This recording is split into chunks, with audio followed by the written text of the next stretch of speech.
എല്ലാരും അടിച്ചു കയറി വാ. കൊട്ടാരം കണ്ടു, രാജാവിനെ കണ്ടു, റാണീനെ കണ്ടു. ഇതെവിടെ എത്തിയ എന്റെ ആറ്റുകാൽ ഭാസ്കര? അങ്ങനെ ഒരു ദൈവം ഇല്ല. ഇത്തരം സന്ദർഭങ്ങളിൽ ഇല്ലാത്ത ദൈവത്തെ വരെ വിളിച്ചു പോകും. ഇഷ്ടപ്പെട്ടു, കൊട്ടാരം കണ്ടു, രാജാവിനെ ലേശം തകരാറുള്ള ആളാണ്. എന്തെങ്ങനെയൊക്കെ ഇഷ്ടപ്പെട്ടു, കൊട്ടാരം കണ്ടു, രാജാവിനെ നേത്തപ്പഴെടുത്തവന്റെ ഉണ്ണാക്കി തിരികെ കയറ്റിക്കൂടെ. എത്രയോ ഇടിമിന്നൽ വേസ്റ്റ് ആയി പോണു.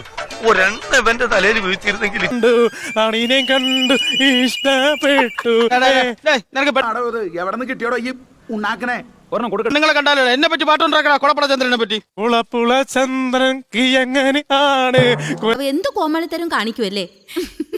ഇതൊക്കെ കോമാളിത്തരമാണെന്ന് മനസ്സിലാക്കാനുള്ള തിരിച്ചറിവുണ്ടെങ്കിലല്ലേ. തീർന്നില്ല, ഇനിയുണ്ട് കാണിച്ചു തരാം. പുളചന്ദ്രൻ മണ്ടനാണ്. ഇപ്പൊ ഇറങ്ങണം. മേലാലി ഭാഗത്ത് കണ്ടുപോരുത്. നല്ല തെരണ്ടി വാലി വെച്ച് പ്ലാച്ച് പ്ലാച്ച് അടിക്കാണ് വേണ്ടത്. പുളചന്ദ്രൻ വൃത്തികെട്ടവനാണല്ലോ. എങ്ങനെയുണ്ട് എന്റെ performance? In the house of my wife and daughter, you will not see any minute of the today. ഞാൻ പോകുന്നു. Bye bye.